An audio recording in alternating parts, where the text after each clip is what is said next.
Yashika Horror Adventure। रात के 9 बजे थे जब रोहित की बस गांव के बाहरी छोर पर रुकी।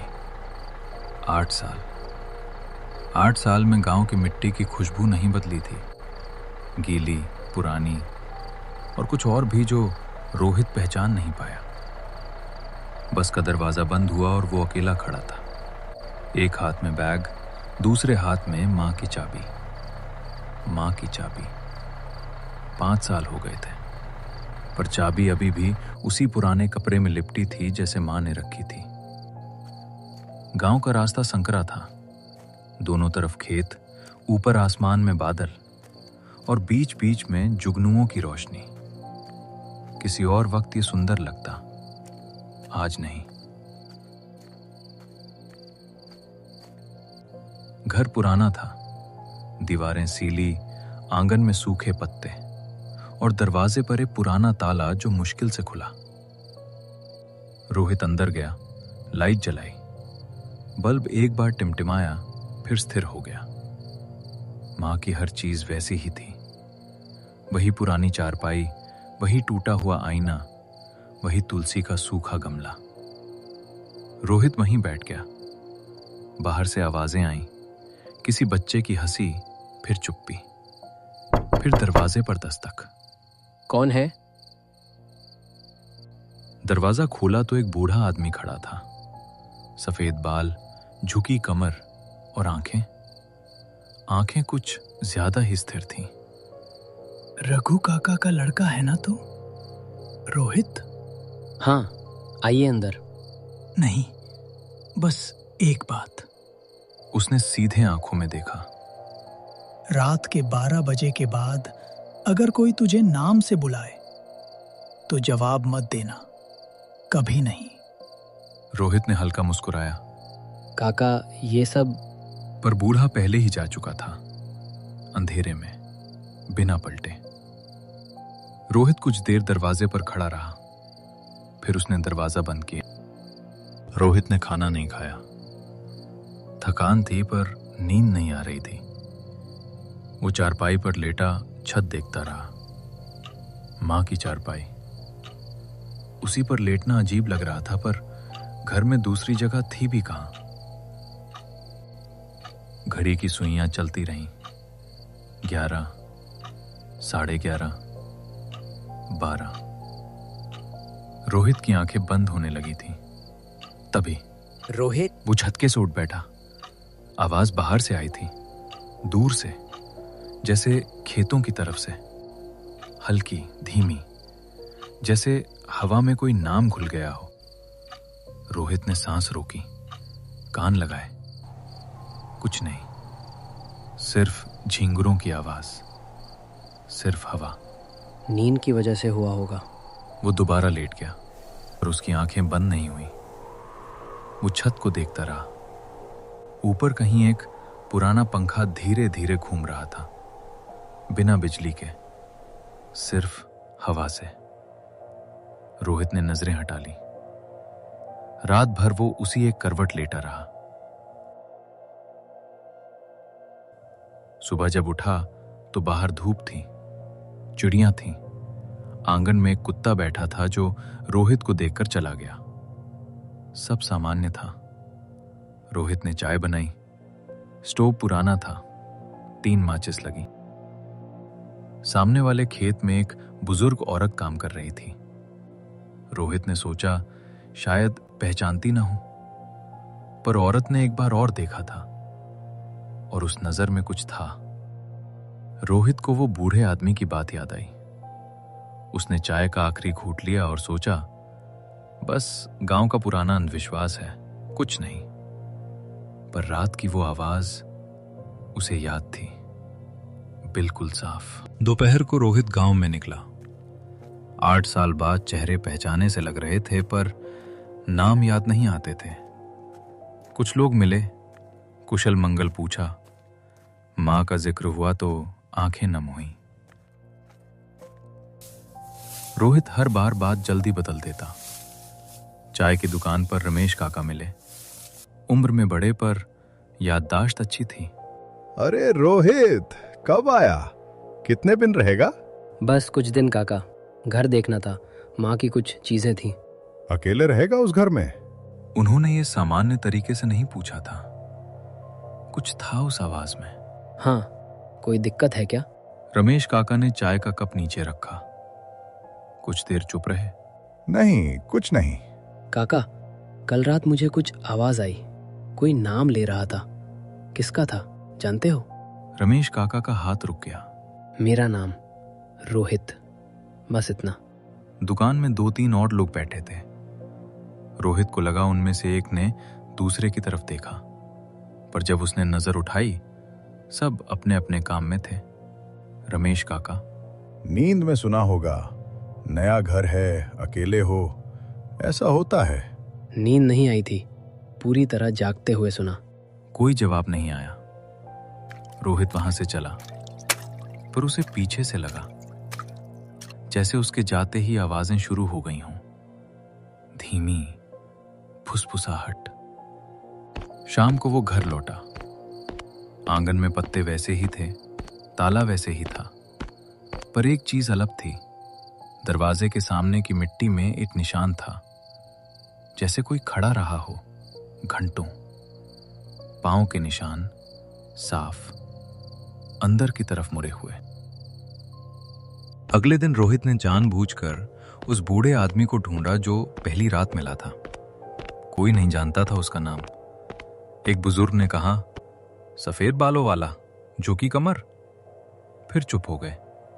एक लड़के ने कहा, हमने तो उसे कभी देखा नहीं। रोहित को अजीब लगा, पर उसने छोड़ दिया। शाम को पंचायत के पास बैठे एक बूढ़े से बात हुई। हरिया दादा, गांव के सबसे उम्र दराज। उनसे कुछ छुपाना मुश्किल था, पर कुछ पूछना भी। दादा, इस घर में पहले कोई और रुका था माँ के जाने के बाद? हरिया दादा ने आंखें सिकोड़ी। क्यों पूछ रहा है? बस जानना था। लंबी चुप्पी। किशन था, 3 साल पहले शहर से आया था। रघु काका का कोई दूर का रिश्तेदार। कुछ दिन रुका, फिर गया। कहाँ गया? हरिया दादा ने जवाब नहीं दिया, पर उनकी आंखें बोलती रहीं। दादा, उसका कुछ नहीं मिला, बस एक चप्पल दरवाजे के बाहर अंदर की तरफ मुड़ी हुई। रोहित का दिल एक पल के लिए रुका। वही निशान, कल जो दरवाजे के सामने मिट्टी में थे। रोहित, उस घर में मत रहे, शहर जा। पर दादा। और सुन, उन्होंने रोहित की आंखों में देखा। रात के बाद कोई बुलाए तो चुप रहना, बिल्कुल चुप। वही बात, वही शब्द। रोहित रात को घर लौटा। वो सोना नहीं चाहता था, पर आंखें बंद होने लगी। थकान से नहीं, किसी और चीज से, जैसे घर उसे खींच रहा हो। 12 बजे से पहले वो सो गया। आवाज ने उसे नींद से जगाया। रोहित, दरवाजा खोलो। वो झटके से उठा। नजर घड़ी पे गई। रात के 1 बज रहे थे। आवाज बाहर से आ रही थी, पर खेतों से नहीं, इस बार दरवाजे के बिल्कुल पास से। रोहित की सांस रुक गई। आवाज पहचानी हुई थी। वो आवाज, वो लहजा, वो दरवाजा खोलो कहने का तरीका। मां, बिल्कुल मां की आवाज। रोहित बिस्तर पे बैठा रहा, हिला नहीं। उसके हाथ चादर को कस के पकड़े हुए थे। रोहित बेटा, ठंड है बाहर, खोल दो। रोहित के होंठ कांपे। मां 5 साल पहले मर गई। ये मां नहीं है।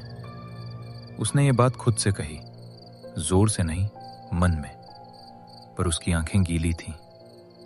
आवाज थोड़ी देर और आती रही, फिर बंद हो गई। सुबह तक रोहित वैसे ही बैठा रहा। सूरज निकला तो उसने पहला काम किया, बस का वक्त देखा। कल शाम 4 बजे बस थी, वो जाएगा। पर फिर उसे कुछ याद आया। वो आवाज, उसने कुछ कहा था जो सिर्फ मां जानती थी। एक शब्द। मां उसे मुन्ना बुलाती थी। किसी को नहीं पता था, किसी को नहीं। ये नाम कभी किसी के सामने नहीं लिया था। आवाज ने कहा था, मुन्ना, दरवाजा खोलो। रोहित के हाथ से बस का वक्त वाला कागज गिर गया। रोहित उस दिन घर से नहीं निकला। वो बैठा रहा, सोचता रहा। मुन्ना, ये नाम सिर्फ मां जानती थी, पिता भी नहीं, कोई दोस्त भी नहीं। ये घर की 4 दीवारों के अंदर का नाम था, तो कोई इंसान नहीं जान सकता। रोहित ने 2 संभावनाएं सोची। पहली, कोई उसकी मां की नकल कर रहा है और किसी तरह यह नाम जानता है। दूसरी, वो जो सोच रहा है वो सच है। दोनों ही संभावनाएं उसे डरा रही थीं। दोपहर को उसने मां का पुराना संदूक खोला। उसमें पत्र थे, पुरानी तस्वीरें और एक छोटी सी डायरी। डायरी मां की थी। रोहित ने खोली, पन्ने पलटे। आखिरी पन्ने पर तारीख थी, मां के जाने से 3 दिन पहले की। मां ने लिखा था, मुन्ना आएगा, मुझे पता है, पर जब तक वो आए मुझे जाना होगा। काश मैं रुक पाती। रोहित की आंखें भर आईं। उसने डायरी बंद की। कमरे में अजीब सी खामोशी थी। वो खामोशी जो तब होती है जब कोई सांस रोक कर सुन रहा हो। रोहित ने पलट कर देखा। कमरे में कोई नहीं था, पर आईने में, वो टूटा हुआ आईना, उसे लगा कुछ हिला। उसने नजरें फेर ली। रात आने से पहले उसने एक काम किया। हर खिड़की बंद की, हर दरवाजा अंदर से बंद किया। लाइट जलाई और घड़ी के सामने बैठ गया। वो जागेगा पूरी रात, और जो भी आवाज आए वो जवाब नहीं देगा। घड़ी की सुइयां चलती रहीं। 11, 11:30, 12 बजते ही बिजली चली गई। बल्ब बुझा, पंखा रुका। घर में पूरा अंधेरा। रोहित ने टॉर्च जलाई। हाथ कांप रहे थे।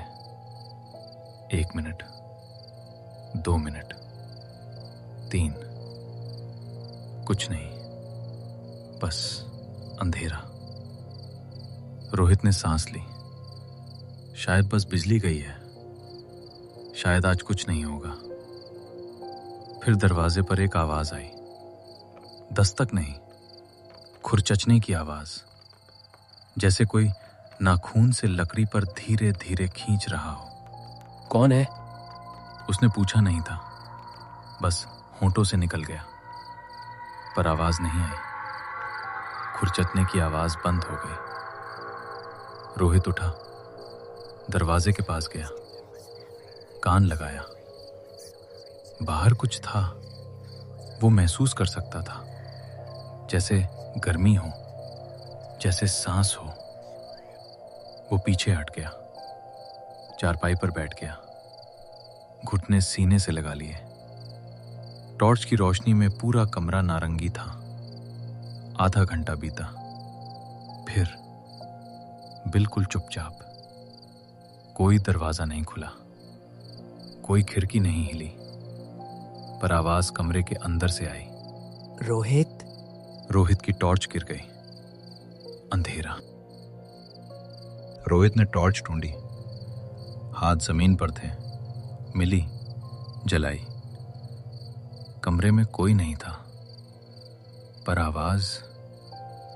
आवाज अभी भी थी, हवा में घुली हुई। मुन्ना, मैं तुम्हारी मां हूं, मुझे देख। रोहित की आंखें भर आईं। ये मां की आवाज थी, बिल्कुल वैसी, थोड़ी कमजोर, थोड़ी कांपती हुई, जैसे बीमारी के दिनों में थी, जब मां अस्पताल में थी, जब आखिरी बार उसने रोहित को मुन्ना बुलाया था। रोहित के हाथ उठे, जैसे कुछ पकड़ने के लिए। नहीं, उसने हाथ वापस खींचे।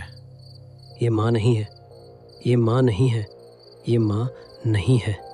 बेटा, इतने साल हो गए, एक बार देख ले मुझे। रोहित ने आंखें बंद कर ली। माँ का चेहरा याद आया। अस्पताल का बिस्तर, सफेद चादर, हाथ में नली। माँ। वो होंठों से ही बोला, पर वो निकल गया, वो एक शब्द। तभी कमरे में चुप्पी।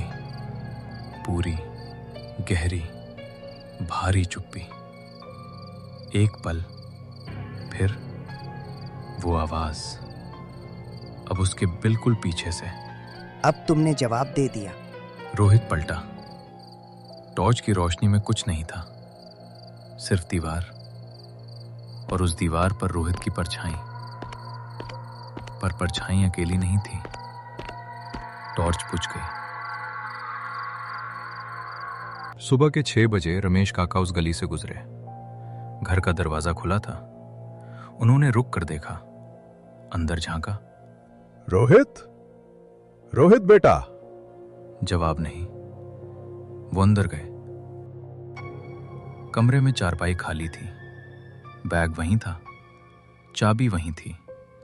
मां की डायरी जमीन पर थी। टॉर्च कोने में पड़ी थी, बंद। रोहित नहीं था। रमेश काका बाहर आए। उन्होंने इधर उधर देखा, पड़ोसियों को बुलाया। लोग आए, घर देखा, खेतों तक गए। रोहित नहीं मिला। किसी ने पुलिस बुलाने की बात की। तभी एक बच्चे ने देखा। काका, ये देखो। दरवाजे के बाहर मिट्टी में एक चप्पल, अकेली, अंदर की तरफ मुड़ी हुई। रमेश काका ने उसे पहचाना। रोहित की चप्पल, वही जो वो बस से उतरते वक्त पहने हुए था। भीड़ में सन्नाटा छा गया। एक बुजुर्ग औरत ने अपना मुंह ढक लिया। किसी ने आवाज नहीं की। किसी ने एक दूसरे की तरफ नहीं देखा। सब जानते थे, पर कोई नहीं बोला, क्योंकि बोलने से कुछ होता नहीं था। किशन के साथ भी यही हुआ था 3 साल पहले, उसी घर में, उसी तरह, और उससे पहले भी, और उससे भी पहले। भीड़ धीरे धीरे छट गई। रमेश काका अंदर ही रहे। वो एक कोने में बैठे थे, मां की पुरानी चारपाई के पास, चुपचाप। बाहर किसी ने पूछा, काका, अब क्या होगा? रमेश काका ने जवाब नहीं दिया। तभी गली के कोने से वो बूढ़ा आदमी आता दिखा। सफेद बाल, झुकी कमर, स्थिर आंखें, वही जो पहली रात रोहित से मिला था। वो सीधे घर की तरफ आया। किसी ने उसे रोका नहीं, किसी ने उससे कुछ पूछा नहीं, जैसे कोई देख ही नहीं रहा था। वो दरवाजे पर रुका, अंदर देखा। उसके होंठों पर कुछ था, मुस्कुराहट नहीं, पर उसके करीब कुछ। फिर वो अंदर चला गया। दरवाजा बंद हो गया अंदर से। बाहर सन्नाटा था। एक बच्चे ने पूछा, वो बाबा कौन थे? किसी ने जवाब नहीं दिया, क्योंकि उस गली में जो लोग थे, किसी ने उस बूढ़े आदमी को आते हुए नहीं देखा था। बस दरवाजा बंद हुआ था। और अब वो घर चुप था, बिल्कुल चुप, जैसे हमेशा से था, जैसे हमेशा रहेगा। उस गांव में एक पुराना नियम था। रात के 12 बजे के बाद अगर कोई नाम से बुलाए तो जवाब मत देना। रोहित ने दिया, किशन ने भी दिया था, और उनसे पहले भी कोई था। अगला कौन होगा, ये उस घर को पता था, शायद उस बूढ़े को भी। बस हमें नहीं पता, अभी नहीं।